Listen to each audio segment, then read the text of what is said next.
예, 안녕하세요. 이제 행정학 기본 강의를 할 생각입니다. 제가 이제 그 내용은 심화까지 다 정리되어 있는데, 일단 기본 강의를 먼저 하고요. 그 다음에 이게 끝나면 관련된 심화 강의를 할 거고, 그 다음에 9급 기출 문제, 이제 7급 기출 문제 순서대로 이제 풀겠습니다. 테마별로 할 거라서 이게 길진 않을 겁니다. 1테마, 2테마 이런 식으로.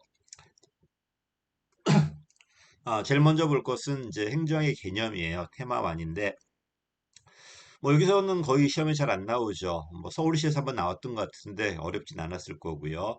항상 행정을 볼 때는 이제 관리라는 기본 단어가 나와야 돼. 관리. 어떤 목적을 위해서 자원을 활용하는 기법들이 관리예요. 그지? 근데 이런 목적이 공적 목적일 수도 있고 사적 목적일 수도 있어요. 공이든 사든 어떤 목적이든 간에 이걸 위해서 조직과 인사, 재물을 합리적으로 사용한다. 이게 광의 개념일 거고요. 반면에 영역을 공으로 제약하고 이걸 위해서 어떤 관리 활동이다. 협의가 되겠죠. 이거 그래서 어려운 건 없을 겁니다. 어떤 조직이든 공조직이든 사조직이든 이게 광의. 반면에 공조직에만 이제 공익을 위해서 목적도 요게 협의가 되겠죠. 최협의로는요. 여러분처럼 실적 공무원들만 이렇게 들어갈 때도 있어요. 그다음에 최근 개념은 정부 실패한 다음에 나타나요. 일명 거버넌스라고 그래요.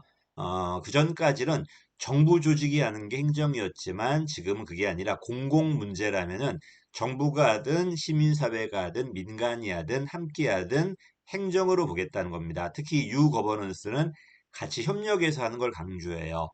그지? 그래서 옛날 게 독점이었다면 지금 협력이다. 되게 정부 실패 이후에 시장 강조하면 시장 거버넌스, 신공공 관리론, 시민사회 강조하면은 신국정 관리론 또는 유거버넌스. 됐죠? 네. 여기까지 이제 최근 개념이고 행정학은 관리학인데 이런 관리는요 행정학보다 경영학에서 많이 발달해요. 왜 우린 독점 관리고 그건 경쟁 관리이기 때문에 아무래도 새로운 관리 기법이라든지 이거는 경영학에서 많이 나올 수밖에 없어요. 근데 영역은 공적 영역이잖아. 이 두 가지가 결합이 돼야 돼. 영역은 공인데 관리 성격이 있다 보니까 공공성의 기본 특징도 있고 관리의 특징도 있어요. 관리 특징부터 본다면은 기본적으로 합리적인 대안, 최적의 대안을 찾아야 되고 그 다음에 이왕이면 싸게 해야 돼. 그 다음에 목표 달성해야 되거든요. 이걸 합리성이다, 능률성이다, 효과성이다 이렇게 말합니다. 됐지? 반면에 영역이죠. 특정 영역이 아니라 불특정 다수와 관련된 공적 영역일 거고요. 그 다음에 민간은 근거 없어. 법만 어기지 않으면 돼요. 법률 우위 원칙이라고 그래요. 반면에 정부는 법적 근거가 있어야 돼요. 법률 유보 원칙이라고 그러죠. 그렇지. 또 법에 근거했다는 건 정치 권력, 일명 국민이 동의한 권력이다 보니까 강제성이 있고요. 당연히 공적 영역이다 보니까 주인들이 참여해야 될 건데 지금의 주인은 대개 국민들이잖아. 이 국민들 주인들이 하는 게 뭐가 되는 거야? 정치성이에요. 주인들이 합의하고 그지? 참여하고 통제하고 이런 것들. 그래서 행정을 해서 두 가지 특징이 있다는 겁니다. 정치의 특징도 있고 관리의 특징도 있다는 겁니다. 여기까지가 이제 1편의 기본 개념이에요. 요걸 하신 분이라면 내려가면 모두 있냐면은 심화 개념으로 그럼 뭐가 공공성이냐 이런 개념도 있을 거고요. 그 다음에 그럼 행정의 특징, 행정의 능력이 뭐가 필요하냐? 옛날에는 실행 능력만 있으면 되었다.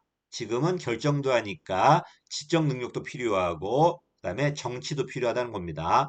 그래서 옛날엔 조직 인사 재무라는 실행 능력만 있으면 되었지만 지금은 다른 것도 필요하다는 겁니다. 왜 정치 행정 이론론의 시대니까요. 그래서 이거는 나중에 심화해서 할 거고요. 보다시피 관련된 기출 문제는 지금 서울시 문제인데 지금 서울시가 자체 출제를 하지 않기 때문에 가져오지 않았습니다. 여기까지 행정 이제 총론의 테마 1입니다. 됐지? 요거 끝나고 다시 테마 2를 올리겠습니다. 감사합니다.